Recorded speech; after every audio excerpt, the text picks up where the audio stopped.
G'day, guys, and welcome to another episode of the Mindful Men podcast. My name is Simon Rennie, and I'm the man behind Mindful Men.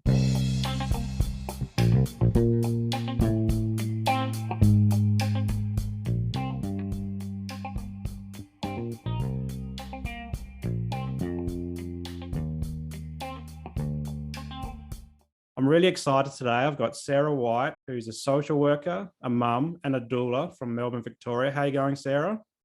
I'm good, Simon. How are you? I'm very well, thank you. And congratulations, you're the very first female guest that we've had on the show. So, oh, wow. Very exciting. No pressure or anything like that. No pressure.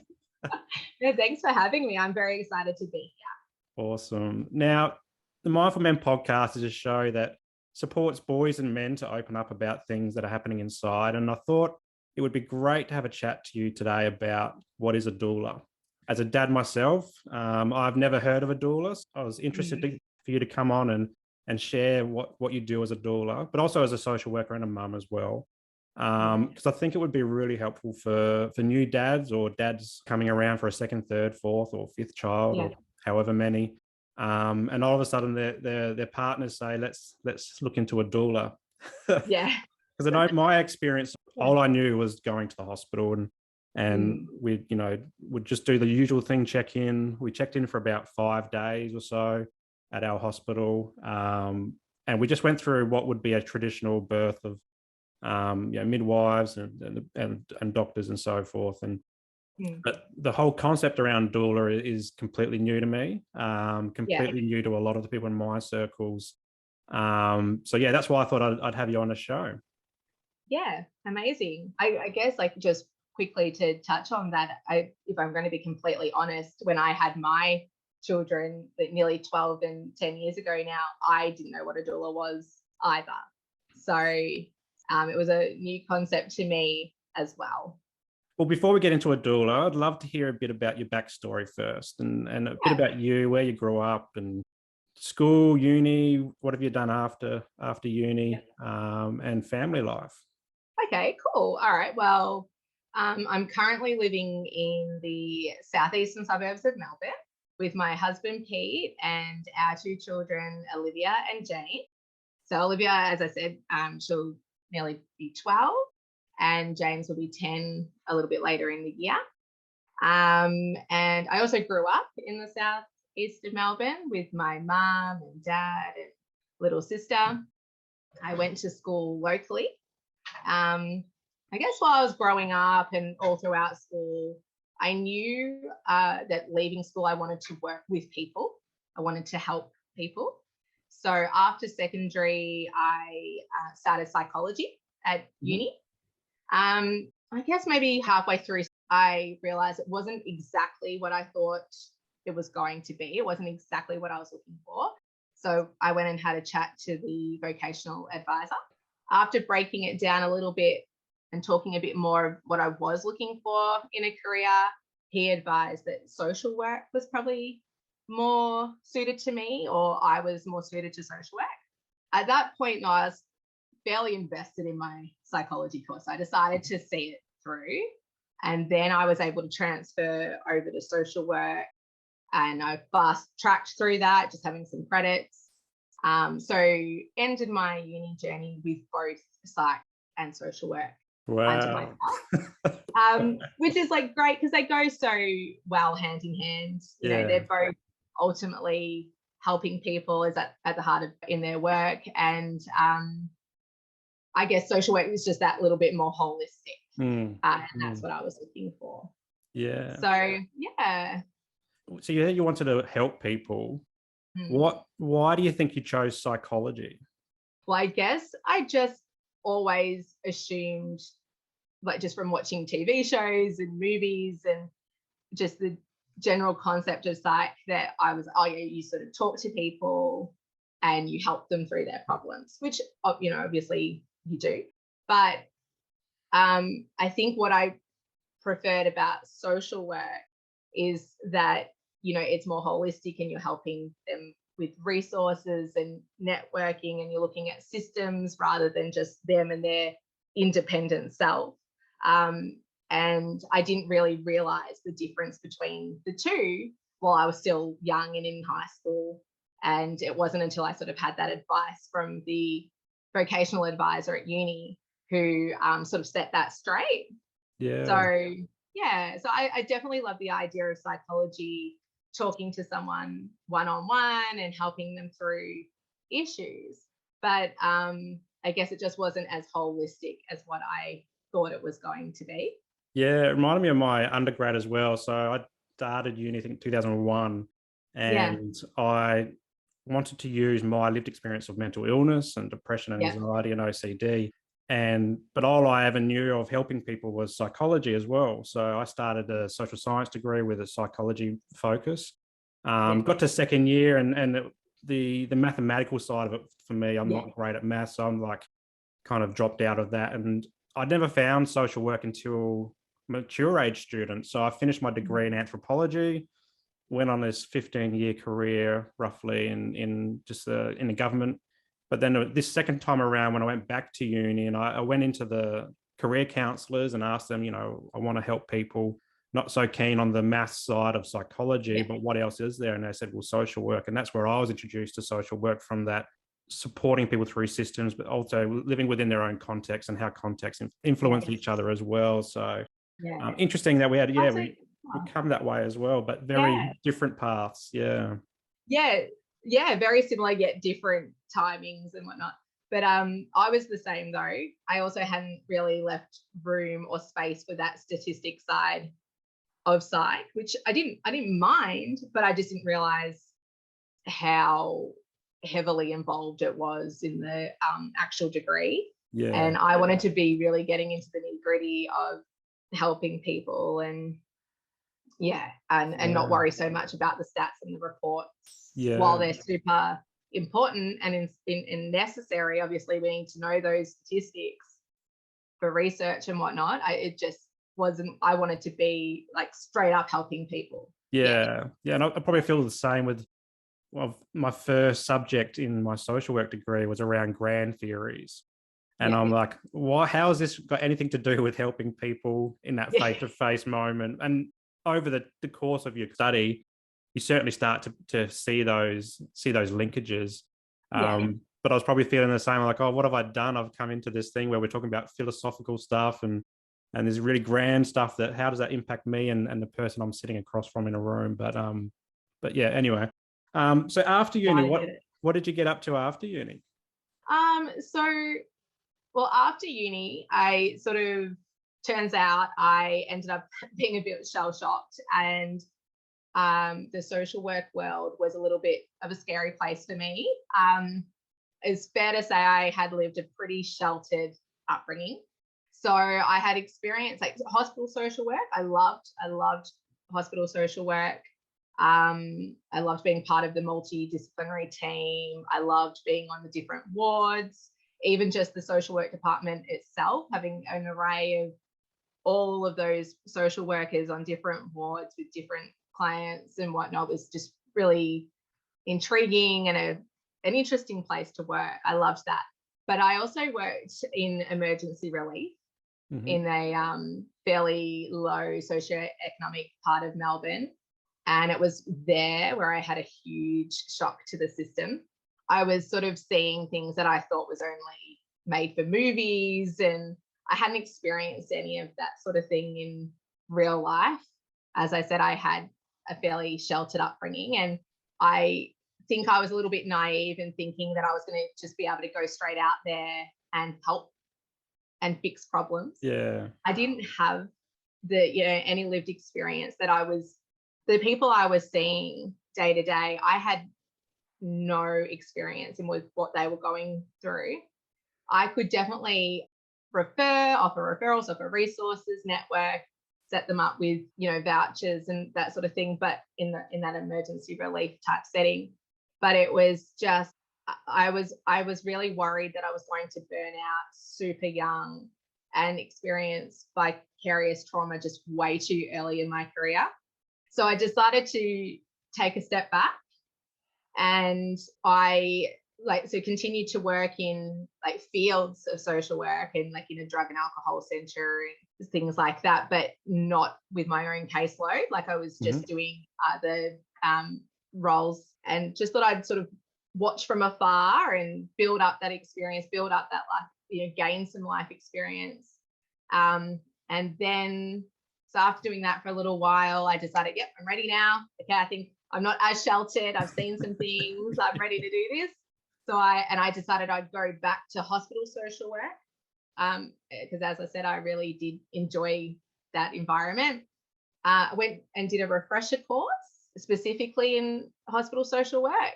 And I think maybe the week before I was about to sit that exam, I found out I was pregnant with Olivia. Yeah. So, which was amazing. And of course, I was completely over the moon. But it also meant I had to sort of put a pin in that idea again and just hit pause, reassess, because I obviously looking for a job while pregnant is a little bit difficult. So I had Olivia shortly after I had James, and I decided then to completely embrace being a stay-at-home mum. Yep. So I just threw myself into arts and crafts and home baking and kinder committee, like the zoo every other week, and just really, really embraced being a stay-at-home mum and loved every minute of it. And then when the kids were a little bit older and not needing me as much, not depending on me as much, not as many excursions to attend and all that sort of thing either, I decided it was time for me to get back into it. So while I love being a stay-at-home mum, I equally love working. Yep. So what was I going to do? I had like a background in social work. I had qualifications, but I was also a new person. I had sort of been rewired since becoming a mum. And so I thought, how am I going to, get like work with situations and be able to switch off at the end of the day and be present for my young family? I wasn't sure. I didn't actually have the confidence in myself to believe that I had the capability of doing that. So I was at a bit of a stalemate. I wasn't sure, I knew I was ready to work. I was qualified. I had experience now, but I also had this whole new wealth of knowledge from being a mum. So I had my own experiences during pregnancy, postpartum. I had some complications, just new motherhood. I learned some things, and there were some things that I wish I had have known before I had. So I had all this knowledge and wanting to work. And I happened to be at a gathering one night, and I was expressing all of this, what I'm sharing with you now, Simon. I was expressing this to one of my friends, my beautiful friend, Jackie. And she said, it sounds like you want to be a doula. You want to be a doula. And I was like, I had no idea what a doula was. As I said to you earlier, full transparency. At that point, I had never heard of a doula. She gave me a brief rundown of what a doula is, and it sounded right up my alleys, because I think what got her to suggest it was that I was saying that I had all this information that I wanted to offer new parents, but no parent wants unsolicited advice, right? Yeah. No one really wants people just to sort of tell them just because. But if someone was to ask me, I would love to be able to share that advice. And that's sort of what got her thinking, oh, well, maybe a postpartum doula, because people would literally be reaching out to you for some of that information. Anyway, a couple of days later, she had remembered our conversation, and she sent me a link through to Julia Jones' Newborn Mothers Collective, an online training course for postpartum doulas. And I had a look, and it looked amazing, and I signed up and became a postpartum doula. Wow. And here we are now. Here we are now. I want to take you back to when you became a mum and that decision to be a stay-at-home mum. It's a big decision in every household. And, my wife, she's only just getting back to 9-day fortnight now after 5 years. And she found that when she became a mum, and she went through all the maternity leaves and then returned to work, but at part-time capacity. Her career was, yeah, as you said, had a pin put in it, and Yeah. everything on hold. And at the time, it made more sense for her to stay at home than for me. But Mm. did you have those kind of conversations in your household about who would stay home? Do you use childcare, or was it more of a solid, nah, this is what I'm doing, I'm definitely staying home and being a mum? Yeah. Good question. I think so. I think it would be fair to say that both my husband and I are fairly traditional, old fashioned, I should say. Yeah, bit old fashioned in the sense that it kind of fell into place rather naturally for us that he would go back to work and Hmm. continue working full time, and I would stay at home. But the choice was out of our hands a little bit as well because his work isn't really something he can do from home Yeah. either. Um, so, it was just sort of a given that he would just go back to work, get straight back into it. And because I guess I was sort of just doing this refresher course at the time, just before I fell pregnant with Olivia, and things were a little bit up in the air anyway, it made sense that I would stay home. Yeah. And at that particular point, I know I said earlier I love working, and I do.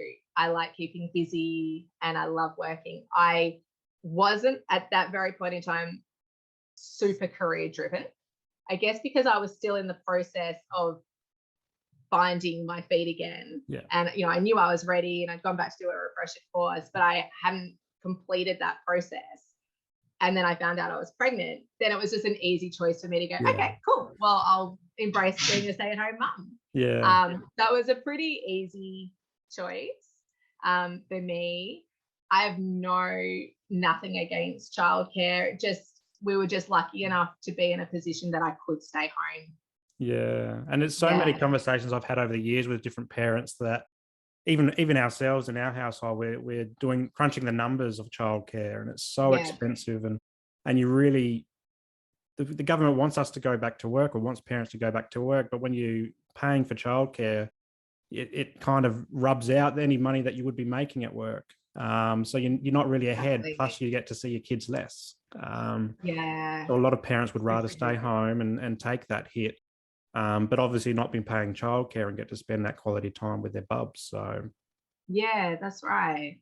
Yeah. makes it really challenging. But anyway, let's talk about what a doula is, and I hope you can provide me with some education about what it is. And I'm really keen to explore what it does. So when we had our son and our daughter, we didn't live where our home is. So I'm from Yeah. Adelaide and my wife's from Hobart, and we lived in Hobart for a little while before we moved to Queensland.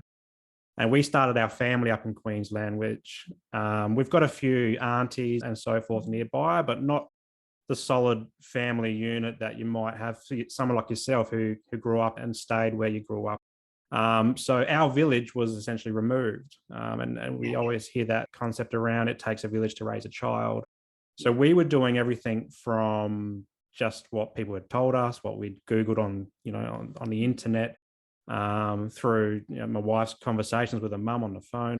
We were essentially alone, and that's our choice. That's okay. But I think a doula, from what I have read, a doula can kind of help create that village. So I'd love to hear your thoughts on, or your experience of what a doula is, and what they can do for parents. Yeah. Well, I love your definition of what a doula is, and that's especially a postpartum doula for helping build that village is definitely, you're right on the target with that. So, like, loosely defined, a doula is someone who will hold space, provide support, that emotional support, physical comfort, um, empower. They will provide information, offer resources, hold space to validate. They might empower mums and dads to advocate for themselves, and sometimes I even advocate on behalf of mum and dad. And then just to further define, though, more specifically for a postpartum doula, they'll do all of those things, as you mentioned already, in that very special, delicate postpartum period. Yeah. So, yeah, it's definitely about just offering support and helping to empower new mums and dads. So a postpartum doula, I'll speak more about postpartum Yeah. doulas because that's what I am trained in. But obviously there are many doulas. So there's also birth doulas and death doulas, and there's a whole array of doulas. Okay. Just when I decided to become a doula, I decided to just focus on postpartum because at the time Olivia was going through some anxiety, and she's given me permission to speak about this with you. She's already given me permission. I don't think the idea of being a birth doula and maybe being on call would have worked well with her anxiety at the time.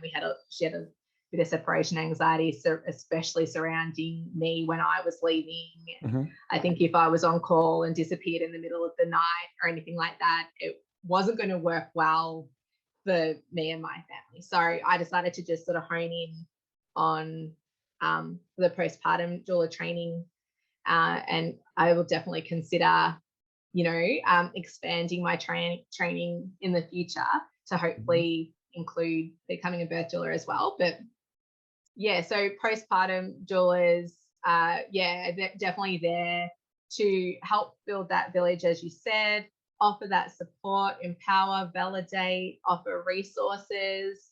It doesn't necessarily have to be for people who are just away from their extended family, like yourselves being in different states or different countries or whatever. Even if your family are local, there can sometimes be some like family pressure for whatever reasons and relationship issues or whatever. And some people still need to go and build their own village and reach out for that support elsewhere. But definitely for people like you and your partner being in a different state, if people need to bring that support in, postpartum doula is what it's all about. Wonderful. So for the dads who aren't sure what postpartum is, like what period is that? Straight after the birth? Yeah, exactly. So as soon as Barb has been born, postpartum has started. So some people will view postpartum as that 6-week period after Bubs is born. Some people will call postpartum period 40 days. And then others will say postpartum is forever. People will view it differently, or the support that you need or how long you need it for might determine how you see postpartum. Yeah. And so at what point does your support come in? Do you like go into the hospital or do you go into the home when they're home? So for me as a postpartum doula, so say somebody reaches out to me, it's usually just via DMs on Instagram or an email. We'll have a chat usually, so via phone call or Zoom. So we'll have a clarity call just to clarify anything. They can ask any questions. Sometimes it is literally, so what do you do? What is a doula? And then we'll also make sure that during that call we click, because obviously, it's really vital that connection is there. Such a delicate period, that postpartum period. After we've had that call, we've connected, and we're going to go ahead with offerings, I will try and meet the new expecting parents in their home and do maybe a postpartum planning session. So we'll just chat through all sorts of things, and that might go for an hour or so in their home. So we've already met face to face in the comfort of their home, and I'm not meeting them for the first time when they're also trying to adapt to having a newborn, and it's a very vulnerable time having a stranger essentially come into their home. So we definitely do try and have that clarity call and a face-to-face catch up in home before I meet them after Bub has been born. So then I just, sit back patiently and wait for the good news. And then as soon as their baby has arrived and they're feeling comfortable at home, they can call me. Gosh, it can be day one if they want, or it could be a week or two. They might just want to settle in, find their own feet first, and then we'll commence the package, the support package. Yeah, wonderful. And what would a support package look like? I guess it depends on the plan that you put in place. And then imagine that a plan for a first-time parent would be different to a second or third, fourth-time parent. Yeah, exactly, precisely. So on that clarity call, we'll already have sort of gone through a few of the things that they're mainly looking for, the support, sorry, I should say, that they're mainly looking for. So as you say, if it's new parents, first-time parent, they may not even know exactly what they're looking for. They just know that they need support because maybe they're living here and families interstate, or as we mentioned earlier, there could be some relationship issues with the family. So they just need to find their own village. So they're just looking for support in general. Yes. Some people could be specifically looking for nourishing meals and light house duties. Then it could be parents who already have an older child at home, but they know that they maybe upon reflection realize they suffered some postnatal anxiety or depression, but maybe it was overlooked that time around, but now this time they'd prefer to have some support there, especially with already having maybe a toddler at home. So having that extra stress of having a toddler and the sibling transitions, and then also knowing they might be a bit prone to anxiety or depression. So what support someone might be reaching out for will be different across the board and different for everyone. But the package itself sort of stays the same in the sense that it's I will offer my support for however many hours per week over maybe a 6-week period, an 8-week period, 12 weeks for some people. It just really depends on mum and dad. Yeah. And do people need a referral to come and see you, or you just through Instagram or Facebook, or? Yeah, that's right. Word of mouth. Usually someone might be talking to someone else who has had a postpartum doula or a birth doula or what have you, and think, oh, yeah, that sounds like that could be a good idea for me. And they can just reach out. They definitely don't need to go to the trouble of a referral. Yeah, it sounds like an amazing resource, because I remember when we had, in both of our stays, we went to a private hospital. We were lucky enough to do that. But we were able to stay for 5 days and have that nursing support and so forth. But I hear a lot of people who go the public system might be kicked out within 24 hours, 48 hours, depending on bed availability, depending on their capacity to get up out of bed. So I guess to give that a bit of context, my wife had 2 cesareans. And the first one, she was in bed for 4 days straight after she couldn't get out of bed. And to the point where the nurses said, you actually have to get out of bed because you're leaving tomorrow. Wow. But here I've never even held a baby. And I remember the first night, the nurse came in and she said, she'll say, this is how you change a nappy and this is how you, swaddle. I would usually rely on my wife to show me that type of stuff. And I remember standing there I've got my son there. He's the tiniest little, most precious, beautiful thing in the world. And I'm a grown man and I could not figure out how to put a nappy on. And then swaddle as well. And I started crying and my wife's like, oh, what's going on? Are you okay? And I said, I know she just showed me this. And this is at 10 or 11 at night time. So I'm not a great person without sleep either. So, and I felt really embarrassed and ashamed of not being able to do this for my son. And so we pressed the nurse button. She came in, she showed me how to do that. And I got the hang of it. And before you know, I'm doing all the 2 or 3 o'clock in the morning walks up and down the ward and just to try and get him to sleep. 4 years later, it turns out he was just a terrible sleeper. So I wasn't doing anything particularly wrong, but at the time I felt like, gee, I'm failing as a parent right now. We're in week 1, and then to bring him home after that hospital stay. And I remember we both said, geez, what are we doing? What do we do now? We used to having this on-call nurse for 5 days. My wife was still really feeling very sore from the cesarean, and she wasn't mobile for at least another 6-7 weeks after that. Yeah. So I think a doula would have been great in this situation if we had even knew about one, to someone to come in, particularly because we didn't have that family support around us to come in and take a shift so we could get some sleep or just rest or, Yeah. you know, Yeah. cook a meal. Yeah. It was us, and it was a very scary time for me as a dad, but also my wife Yeah. as a mum as well. Yeah. So it sounds like a doula can kind of bridge that gap by the sound of it. Yeah. Yeah, absolutely. I think, as you say, they can bridge that gap in a few different ways, as you said, like the parents to catch up on some much needed rest and sleep.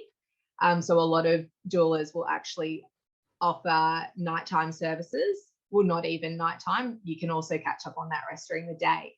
But some doulas will specifically offer nighttime services as well, Yeah. to literally go in and mind Bub while mum and dad can catch up on that rest, because sleep deprivation is huge, and it can just affect the way we function, in such a huge way. And I think, as you were also saying about, almost feeling like you were failing when you couldn't get this nappy or the swaddling right.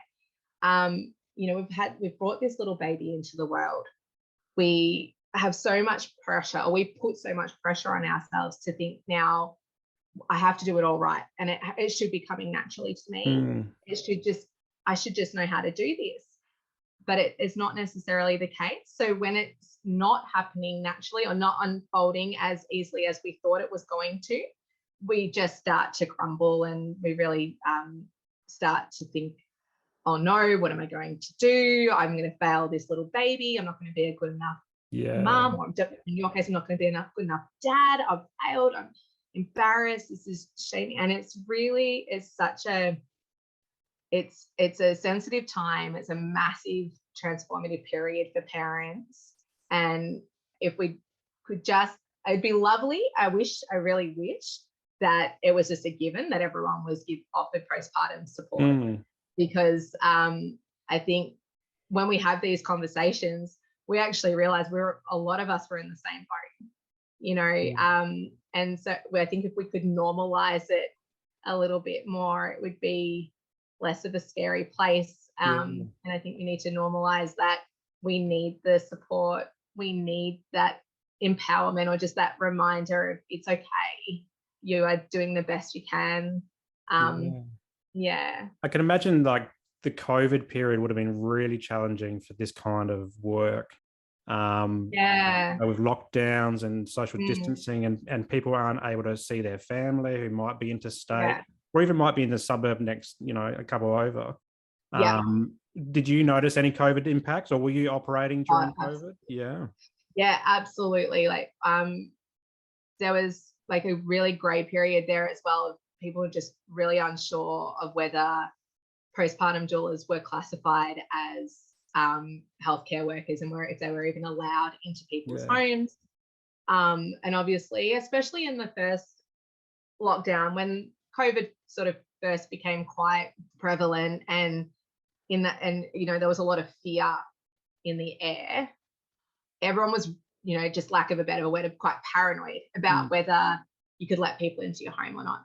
And then even when it was a bit clearer that postpartum doulas could go into homes and whatnot, then a lot of parents were quite nervous to let people into their homes. We're talking about this, we're talking about this virus, like this every day on the news. We were talking about death rates and whatnot. So everyone was really nervous and fearful, and didn't really just then want to just let anybody into their home.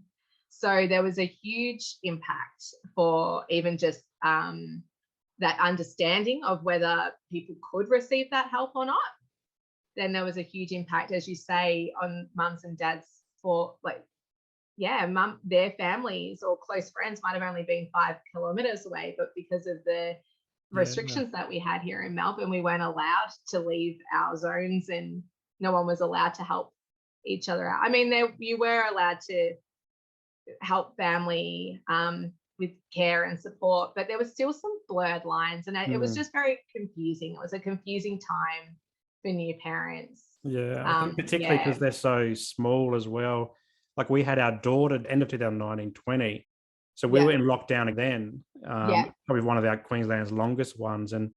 And my wife was stuck. Well, I was working from home. My wife was on maternity leave. Our son was out of childcare, and we had our daughter as well. And she's got like a lot of allergies and respiratory issues as well. So the thought of her getting sick, even today, is 2 years later, that we were petrified. So we just stayed in our home, or we went around the local park. But that's pretty much it. Yeah. And that's exactly what I mean. So even when it was a bit clearer about whether postpartum doulas were allowed into people's homes or not, it was more for mum and dad thinking, oh, but do I really want to be letting someone in? Like, it was a scary time for mums and dads, for sure.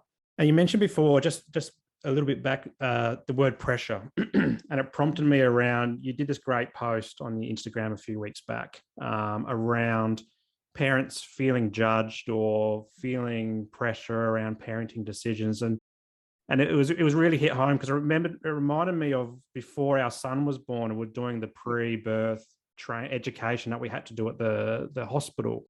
And we hadn't really read up anything. We were just kind of relying on them to provide us the specialist advice. But then we'd have a parent next to us, or a would-be parent, who's read every book under the sun, who's read every website, was asking all these really in-depth questions. And we were like, gee, all we want to know is, like, where do we go when we come with our bag, at the hospital? Things like that. And then, we're with Instagram and Facebook and social media, there's a very much of a comparison culture, and you see a lot of Instagram worthy pictures of parents with their new bubs, and everything looks beautiful. It doesn't really, or the house is immaculate. And I mean, our house looks like a tornado's hit it 24/7. But I feel you. And then you start to think, well, what am I doing wrong? Are we doing the wrong thing? And then, how do we feed? And when do we, as a parent, do you feel, is it okay for you to say, I need a break, that type of thing? I need to go out and have 5 minutes without children around. Sleeping, how do you do sleeping? Do you co-sleep? Do you sleep in a cot? Is it a bed? All these types of things. So there's constant pressure. And I think it's perpetuated by the fact that we have social media and we have news cycles 24/7 these days. And we're constantly comparing, are we doing enough? Are we doing the right thing? So on that light, like, what's some of the things that parents are coming to you for support in that area around trying to not compare with other parents? And what's some of the advice that you give to them? That's a really good question as well. I think, so a lot of the time, obviously we were dealing with that postpartum period, babies are still quite fresh.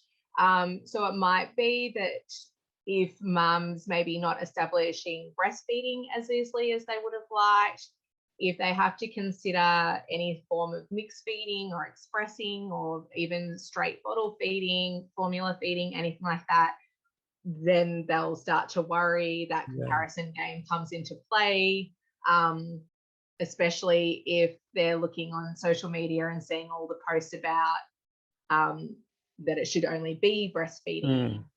That's just an example with that one. And then, the co-sleeping is another great example. Some people are totally against any kind of co-sleeping. Some people may think baby should go straight into their own nursery. Some people have got a bassinet in the room. There's all these different options for parents, but for some reason we forget that the options are there for a reason, and we get to choose that option, and we should just allow people to choose that option and be comfortable with their choice. For some reason, some people feel the need to voice their opinion on why their choice is better. And I think the advice I try to even offer myself, because I still worry about judgment and things even with older kids, is that I try to remember the judgment's usually not a personal vendetta. It's usually that it's just at the forefront of that other person's mind.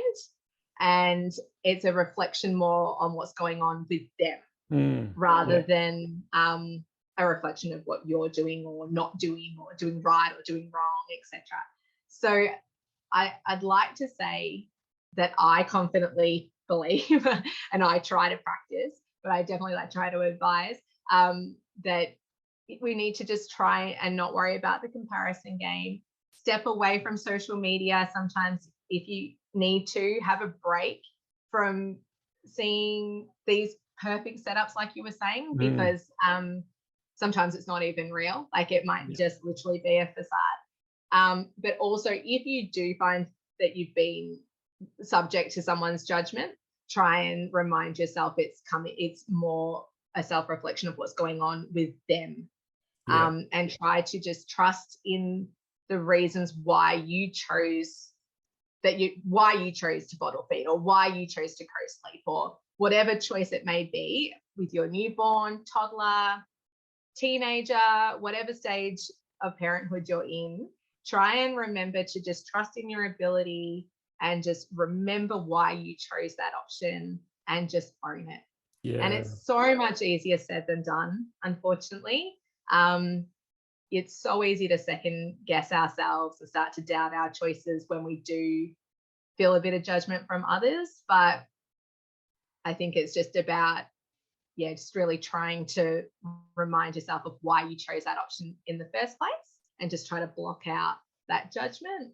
And as I said, maybe taking a step back away from social media every now and then if you find yourself starting to fall into that comparison game. Yeah, it's a great advice, because after 5 years now of being a dad, I think I keep coming back to every now and then when I feel like I'm feeling pressured or judged. Or other parents ask me for advice or whatever. I just say, just do what works for you. It's the best. It's the easiest advice. It's the best advice, because we've gone through a whole bunch of things with our son. Like he was a terrible sleeper. He would only breastfeed to sleep. So I couldn't give him a bottle for 2 years. I couldn't give him a bottle. I couldn't get him to sleep. And then we were doing the nighttime driving that we never said we would do to get our kids to sleep. I was doing it last night, actually. Our daughter was having a shocking night. I was having a coffee at 10 o'clock at night, driving around our local area just to try and get her to sleep. We took our son to sleep school. We had sleep consultants in, and some people are really for that. Some people are really against that. And I think our son broke a record of when we had the sleep consultant in. She's like, this process will take an hour and a half, and every baby will be asleep at an hour and a half point. Well, Gus was 3 hours in, and he finally fell asleep. But it's all we knew. Like, and a lot of people were against letting them cry to sleep, and we had a system that worked for a little bit, but we just did what worked for us, and our kids are resilient, and we're resilient as well. And as long as you're just doing your best, and you don't have to get it right every time. And I think if you just do what works, I think that's the greatest advice I ever give to myself, and I ever give from other people, which I think aligns with what you're saying there as well. Yeah, and I think you also just said something else that is really amazing, and you don't have to get it right the first time. That's amazing. I love that. So as with everything in life, parenting's the same. You don't have to get it right the first time. You can learn from your errors and move forward, learn and move forward as well, and change things up, and just go with the ebbs and flows. But and your piece of advice of doing what works for you, it is exactly that. Just do what works for you. I think it is hard to not sort of second guess yourself if you're feeling judged, but at the end of the day, it really does just boil down to that. But I've got a funny story. The other day I was in the supermarket, and I came around the aisle and I bumped into another parent from school, and I could subconsciously feel myself positioning my trolley in a particular way so she couldn't see what snacks I had in the trolley for my kid. My daughter's nearly 12 and my son will be 10 soon, and I'm still worried about being judged for what snacks I might. But I know, because this particular parent, I know they're super conscious of their, I'm not saying I I'm not. Of course I'm aware of what I'm feeding my kids and whatnot, but they are super conscious.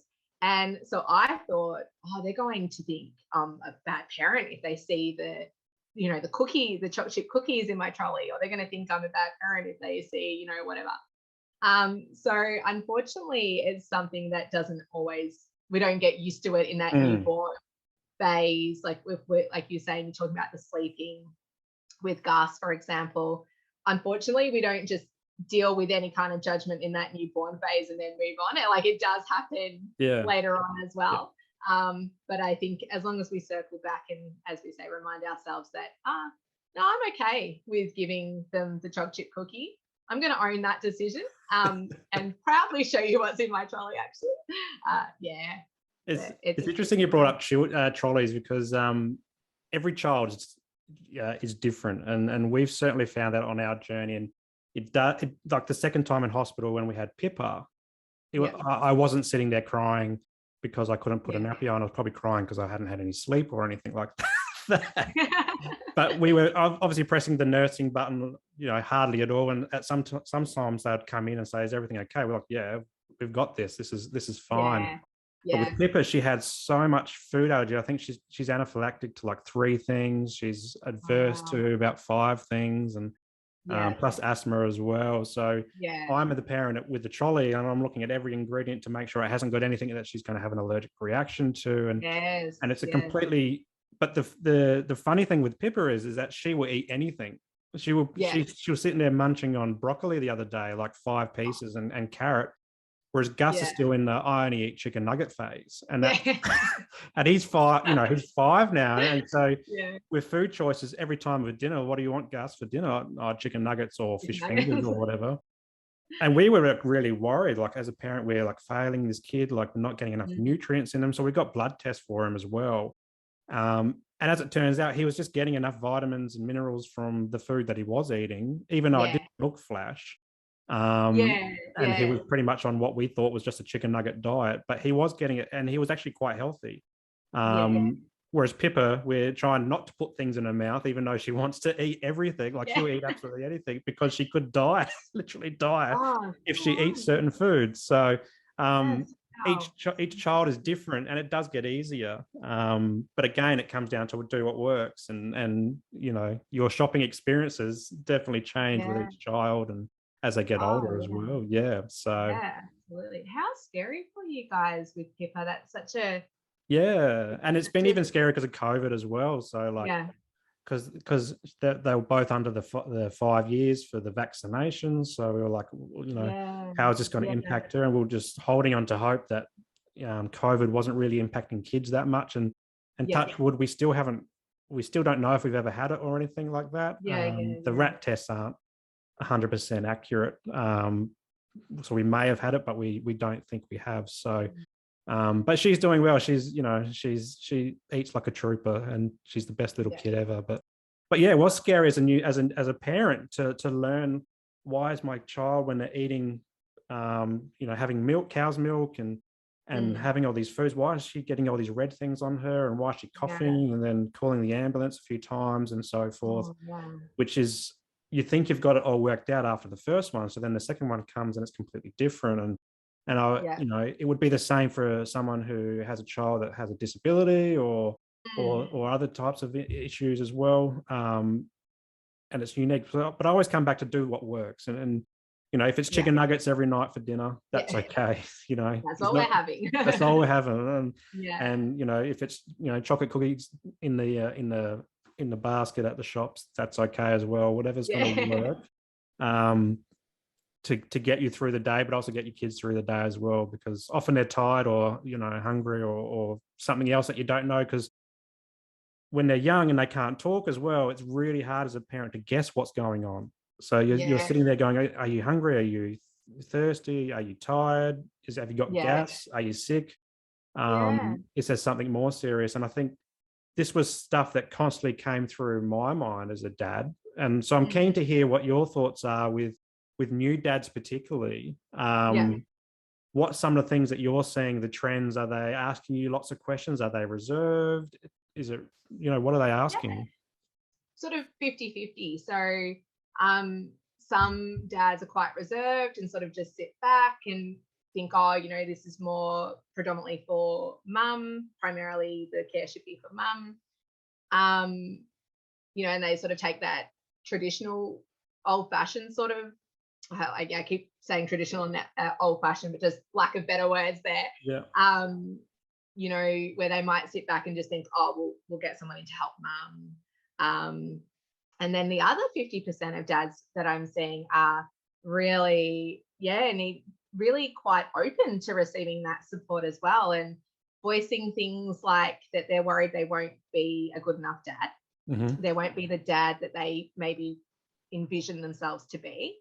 Wanting to receive some tips on, as you're saying, like the nappy changing, bathing, swaddling.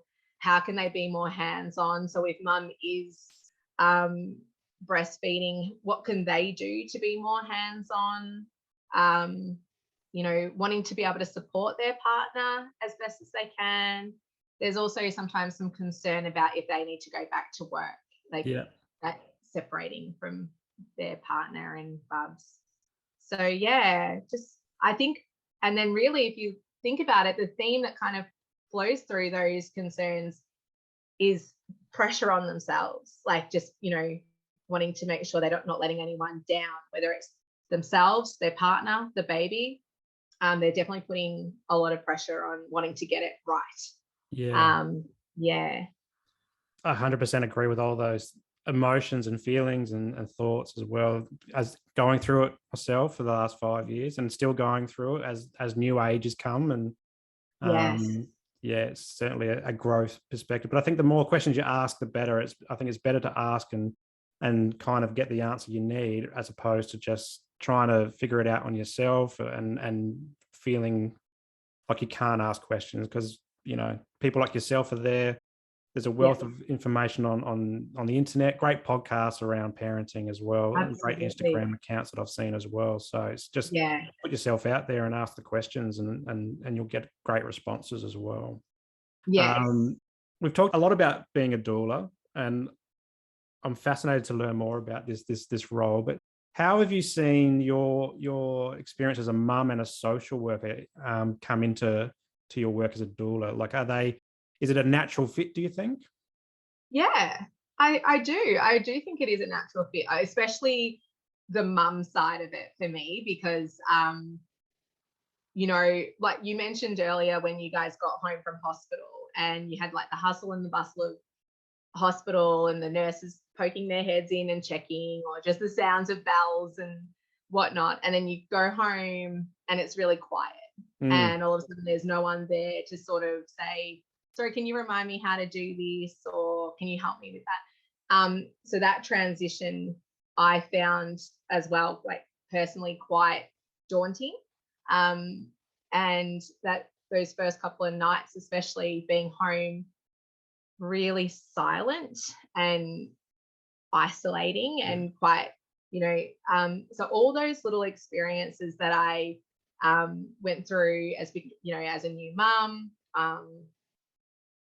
in that postpartum period. And I had a bit of a complication when Olivia was about 6 weeks old as well. So I learnt how to, advocate for myself, because I was somewhat unheard when I went to emergency the first time. So the second time I learnt to sort of advocate for myself a bit better.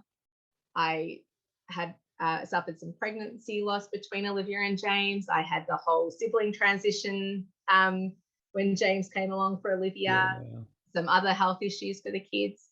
So I had all this personal experience as a mum over those years that helped build up that wealth of knowledge. So that has definitely helped my role, whether it's just being able to listen to somebody and it just resonates, or I'm just able to hold that space, or just maybe offer some, hold that space to offer some room for empowerment or validation, or empower them to advocate if they're ever in a position where they may need to. And then looking at it from a social work point of view, I think that also really aligns with postpartum doula work, I guess just in the general sense that you're offering support. Mm. So both roles are there to support. There's all those micro skills that we use in social work that I definitely use when I'm seeing mums and dads as well. Like the I keep saying the empowerment, just the active listening, and I guess like with postpartum doula work and social work, at the core of the work, and it's even written into the code of ethics for social work, is sort of supporting human well-being, just making sure that we're supporting that well-being. So and I do find that I sort of draw on some theories and perspectives sometimes, like even just without even realizing, I might just be in my mind thinking of like an eco map. Mm-hmm. Yeah. And I'm working with mums and dads, like just to make sure they've considered all their support systems at micro, macro levels. So that just comes naturally sometimes. I guess obviously if we're ever debriefing a traumatic birth, I might refer to trauma-informed theories.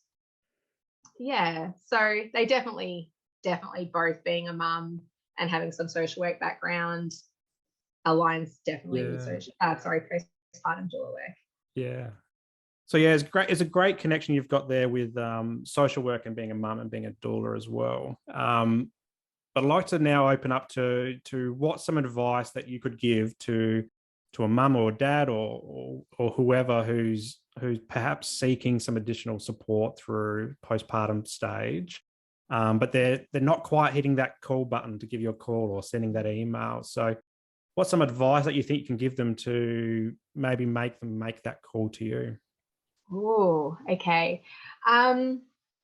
I guess it would really depend on, what it is that's sort of why are they hesitant? What's stopping them from making that call? Is it the stigma around that we're supposed to just be able to, like, we're supposed to be able to do this naturally. We're supposed to just automatically know what we're doing.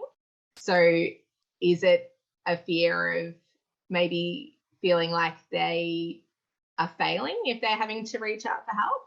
So my message would be that I would like for people to know that it is okay to reach out for help. It is absolutely okay. It is by no means whatsoever a sign of failure. There's no reason to feel any shame in asking for help. It's tricky. I know we do live in Australia where the culture is very much, come on, let's just get on with things. You'll be right. She'll be right. He'll be right. Let's just do it. Move on. And then that can then make it tricky for people to reach out. So I would really like to say to mums and dads who may feel, I need that help, but I'm just not sure if I should reach out, do it. Just do it. Like, reach out. It's okay. You're not alone. There are other people who are in your position as well. And as most doulas, most postpartum doulas especially, will offer that clarity call first. Yeah. So just make the call and have a chat. Even if you end up saying, no, I was right in hesitating, I don't need that help. Actually, I'll stick to that. That's fine. But you may also find that just having that chat, it may just let that guard down a little bit, let that defense down a little bit, and open up the doors to accept a little bit of support. That's great. I always remember that there was an advert a long time ago, I think in the 90s, where it was Daryl Summers talking about going to the Northern Territory. And I always come back to that. You'll never know if you never go. Go, yeah. So you'll never know if you don't make that phone call or send that email or whatever. Yeah. Wonderful. All right. So I've really enjoyed our chat today, Sarah. It's been an amazing chat. It's great to catch up. So this is your time to plug something. So maybe start with how people can find you on social media. Do you have a website? And then after that, maybe something that you're enjoying at the moment, like a book or a podcast or a speaker on TEDx or whatever you want to plug. Okay, cool. Well, okay, so my website is still under construction at the moment. So at the moment, people can find me on Instagram, and my handle is Sarah_White_PP_Doula. It's just confusing with all the underscores. It doesn't look that confusing in writing. It's okay. I'll put the links down below in the show notes, so it's okay. Oh, you're amazing. Thank you. And if you find me on Instagram, you can send me a message, or that you can hit on the email action button and you can email me. That's about it at the moment, just while I continue to work on the website. Okay, as for plugging, so there's two programs, just sort of sticking to the theme of mindful men and for dads. One being called Birthing Dads, and one being called the Fathering Project, and they both have Instagram accounts as well. And Birthing Dads was created to provide expectant fathers with a better understanding of pregnancy, birth, and parenting. And it's just a really sort of, user-friendly, relatable Instagram account for dads, and especially. And then the Fathering Project is also a great Instagram account with like some recipe ideas and dad-proof tips, and that one is aimed slightly for older kids, but still really great for dads. And the other thing I wanted to also mention was, we spoke about dads and how much pressure is put on them in this time as well, wanting to be a good father and make sure they're doing it right. I guess, so it's quite important to be mindful that men and dads can suffer postnatal depression and or anxiety, not just mum. Yeah. In fact, 1 in 10 men or dads can suffer depression or anxiety. So Panda is a really good one, a good resource I'd like to plug for people to be able to use if need be. They've got a great mental health checklist for mums and dads.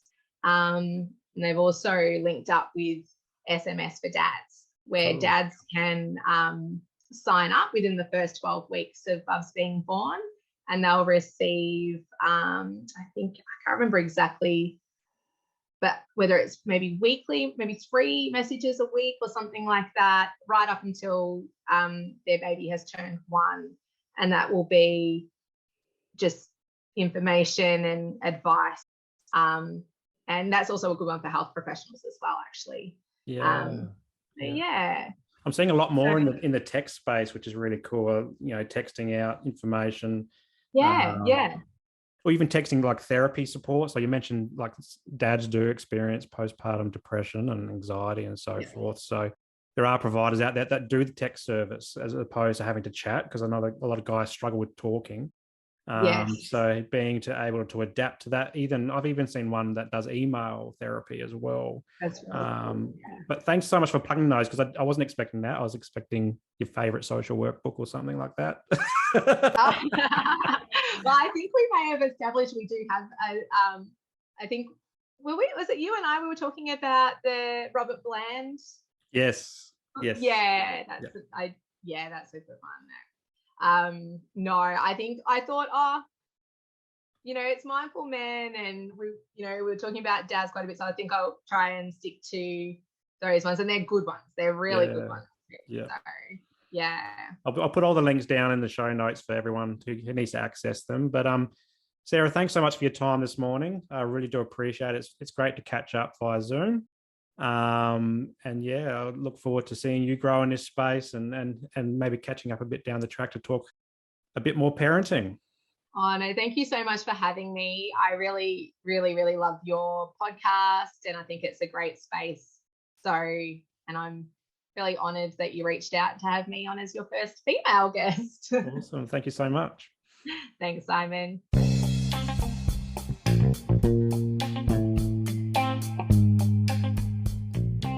If you enjoyed today's episode, make sure that you like it and leave a comment, and then share it with your mates. Also, subscribe to the channel and hit that notification bell so that you don't miss a moment of future episodes to come.